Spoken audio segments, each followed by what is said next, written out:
السلام علیکم جی ویورز، پچھلے ٹاپک میں نے ایف آئی آر بابت لڑائی جھگڑا یا ریپ کی بابت ذکر کیا تھا۔ اب آپ کی خدمت میں جو آئے دن معاملات ہوتے ہیں چوری اور ڈکیٹی کے، اس کی بابت کچھ معلومات آپ کے ساتھ شیئر کرنا چاہتا ہوں۔ چوری کی ایف آئی آر جب آپ کے ساتھ کوئی وقوع ہو، آپ کے ساتھ یا میرے ساتھ یا کسی کے ساتھ بھی، تھیفٹ اس کی ڈیفینیشن یہ ہے کہ کوئی بھی موویبل پراپرٹی آپ کے پوزیشن سے، آپ کے نالج کے بغیر حاصل کر لی جائے بدنیتی سے، اس کو چوری کہا جاتا ہے۔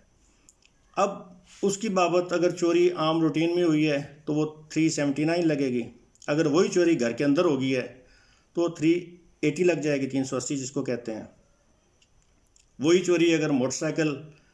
یا بجلی کی موٹر وغیرہ کی ہے تو وہ 381 لگ جائے گا، 381 یہ جس کو کہتے ہیں۔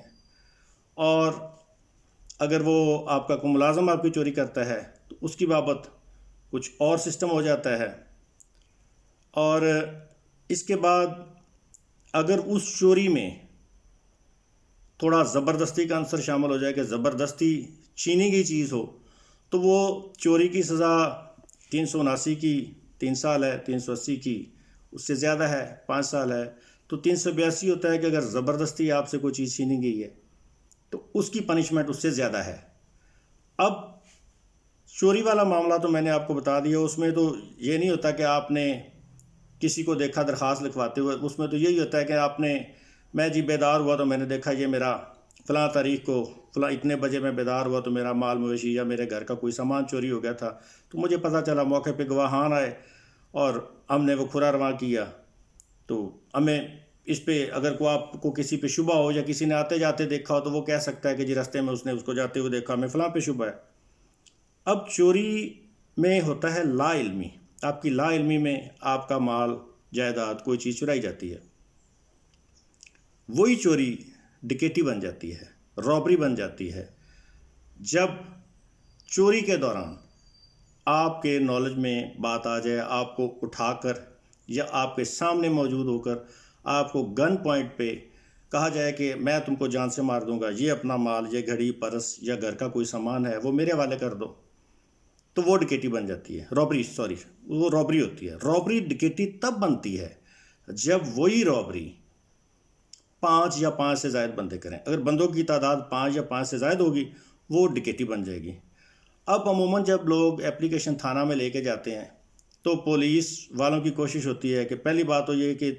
رابری بھی نہ ہو، چوری کی جی ایف آئی آر کروا دیں، اور اگر رابری ہو گئی ہے تو وہ کہیں گے کہ بندے جی 5 سے کم کر دیں، کیونکہ انہیں پتہ ہوتا ہے کہ ڈکیٹی کی سزا زیادہ ہے، اور اگر ڈکیٹی روڈ پہ ہوئی ہے تو اس کی سزا اس سے بھی زیادہ ہے۔ تو ان کی کوشش ہوتی ہے پولیس والوں کی، چونکہ ان کو افسران بالا کو رپورٹ دینی ہوتی ہیں، اس لیے وہ کوشش کرتے ہیں کہ آپ کی ایف آئی آر 392 کی درج کرتے ہیں رابری کی۔ اگر رابری 5 بندوں نے یا 5 سے زائد نے کی ہو تو ان کو 395 کی کرنی پڑتی ہے ایف آئی آر، اور اگر ڈکیٹی کے دوران انہوں نے کسی کو مضروب کیا تو 394 کی ایف آئی آر درج کرنی پڑتی ہے۔ اسی طرح اس میں معاملات میں آگے سزاؤں میں اضافہ ہوتا ہے، اور پولیس کو جو اپنے ان کے وہ جو ڈکیٹی ہوتی ہے تو ان کو وہ خود سے کریں یا کیسے کریں، وہ ان کو وہ مال ریکور کرنا پڑتا ہے اپنی کارکردگی دکھانے کے لیے، اس لیے وہ اس سے گریز کرتے ہیں۔ تو یہ چوری، ڈکیٹی، رابری، اس میں فرق ہے، فرق اس میں سزاؤں کا بھی ہے۔ چوری میں بندے کی جلدی بیل ہو جاتی ہے، رابری میں اس کے بعد ہوتی ہے، اور ڈکیٹی جو ہے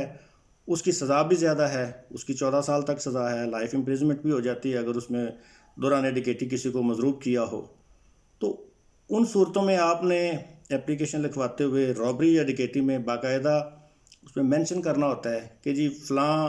بندے آئے، ان کے پاس اسلحہ تھا، اور ساتھ یہ لازمی ذہن میں رکھیں کہ اگر آپ لکھیں گے کہ انہوں نے منہ ڈھانپے ہوئے تھے، چہرے ڈھانپے ہوئے تھے، تو بعد میں آپ ان کو شناخت نہیں کر سکتے، بعض کا نامعلوم بندے واردات کر جاتے ہیں، تو آپ اس میں یہ لکھوائیں کہ ہم نے بلب کی لائٹ کی روشنی میں ان کو پہچاننا، سامنے آنے پر شناخت کر سکتے ہیں۔ وہ اس کا فائدہ آپ کو یہ ہوگا، جب نامعلوم ملزمان کوئی پولیس پکڑتی ہے، آپ کو بلوائیں گے،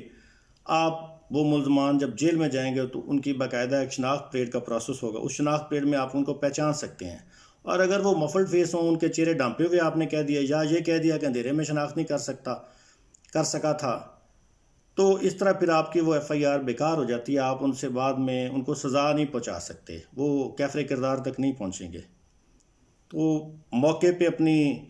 ایف آئی آر میں یہ 7 گواہان بھی آپ نے مینشن کرنے ہوتے ہیں، کیونکہ جس ایف آئی آر میں بعض بیچارے بھلے لوگ وہ کہہ دیتے ہیں جی میں جا رہا تھا میرے ساتھ واردات ہوگی، گواہ نہیں لکھواتے. 2 گواہ لازمی آپ نے مینشن کرنے ہوتے ہیں کہ میرے ساتھ اگر یہ واردات ہوئی تو پیچھے سے کوئی موٹر سائیکل پہ آیا اس نے دیکھا، یا گھر میں آپ کے ساتھ کوئی واردات ہوئی ہے تو جی موقع پہ ان کو بھاگتے ہوئے فلاں آگے انہوں نے وقوع عذاب خود دیکھا. تو یہ ساری ایک ٹیکنیکل چیزیں ہوتی ہیں، یہ ہر بندے کو علم ہونا چاہیے، پتہ ہونا چاہیے. اگر تھانے والے آپ کی ایف آئی آر کرنے سے گریز کرتے ہیں، نہیں کرتے، آپ نے تھانہ میں کوشش یہ کرنی ہے کہ جا کے کمپیوٹر روم میں آپ اپلیکیشن دیں، وہاں سے باقاعدہ ایک کمپیوٹرائز سلپ حاصل کریں،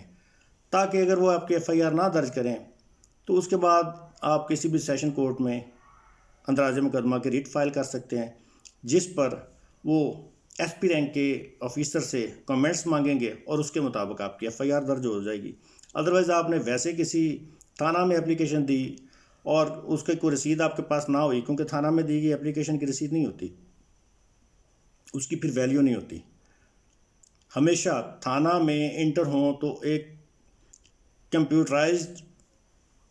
سسٹم ہے وہاں پہ فیمیل سٹاف ہوگا یا میل سٹاف ہوگا، انہیں باقاعدہ کہیں کہ جی ہماری یہ اپلیکیشن ہے، اس کو آپ آن لائن رجسٹر کریں. وہ ان کا آئی جی پنجاب تک ریکارڈ جاتا ہے. اس کے بعد ایک ان کا ٹائم پیریڈ ہوتا ہے، اس میں انہوں کو 24 گھنٹوں میں یا اس سے زیادہ کچھ کر لیں، اس کی انہوں نے رپورٹ دینی ہوتی ہے، اور وہ ایف آئی آر بھی انہیں کرنا پڑتی ہے. اس لیے وہ گریز کرتے ہیں. یا آپ وہ رسید لے کے سیشن کورٹ میں جائیں گے، کسی وکیل کے پاس جائیں گے، یا ڈی پی او کو کوئی وکیل نہ بھی کریں، وہ رسید لے کے آپ ڈائریکٹلی ڈی پی او کے پاس بھی جا سکتے ہیں کہ سر ہم نے، یا ڈی ایس پی کے پاس بھی جا سکتے ہیں کہ سر ہم نے یہ ایس ایچ او کو یہ اپلیکیشن دی تھی، یہ ہماری رسید ہے، تو انہوں نے ہماری ایف آئی آر نہیں درج کی. تو یہ بہت ضروری چیز ہے.